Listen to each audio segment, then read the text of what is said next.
Alan Bryant is a former Fed vice chair of the Fed. He knows exactly what it's all about. He's now a professor of economics at Princeton. Alan, good to see you. Let's not debate, are they behind the curve or how quickly they should have moved previously.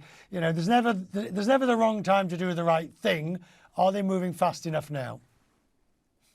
I think so. You know, what's got lost in today's commentary is the word that Powell used 2 weeks ago, nimble.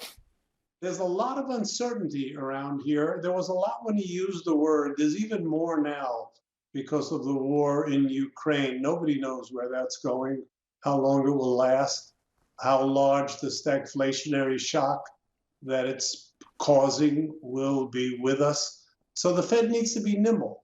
So what you see today is a kind of a guess, a first guess of what that will mean in terms of raising rates for the balance of this year. But another thing that nobody seems to focus on, you were just looking at the dot plot.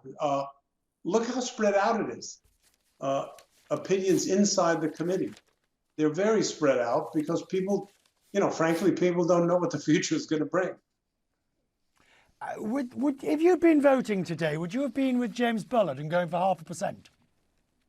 No. I think the right thing to do was start slow and easy. And if it looks like the flationary part rather than the stag part is going to be the dominant influence, then you can speed up. Then you can go 50 basis points at a meeting, for example. And on this question, on the Russia-Ukraine, everybody says it's the great unknown in that sense, the knowns and the unknowns and so forth. Reading the statement, there is only one reference in the statement, basically to public health towards the end. However, I get the impression now that the committee is most concerned about Ukraine, spillover, uncertainty, energy. Yes, I mean, that seems to be the clear and present danger. Look, the coronavirus is not over. There's more of it now in Europe than there is in the United States, which has not always been true. And the history of this has been it tends to cross the Atlantic Ocean in our direction. We'll see about that.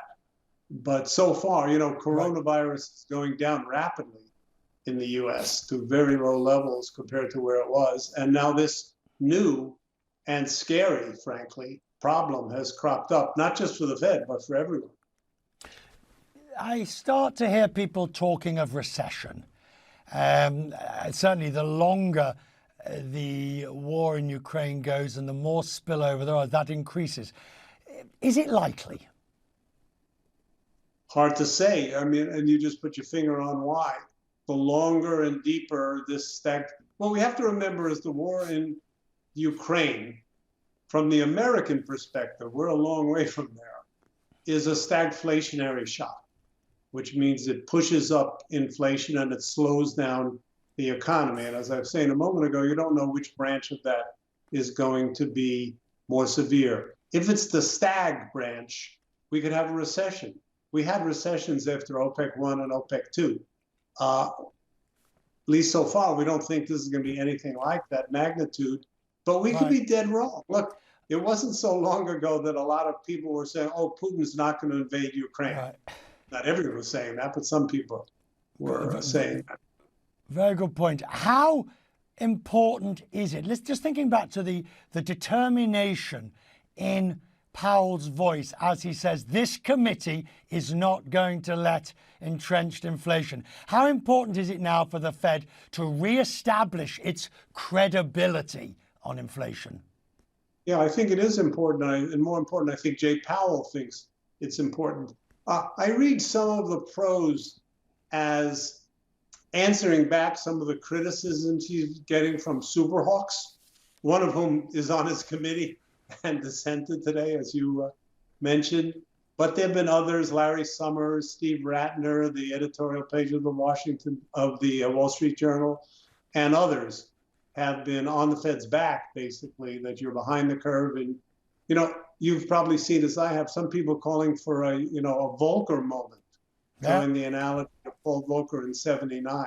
I think that's a bad analogy, but Jay Powell doesn't want to let that go unanswered.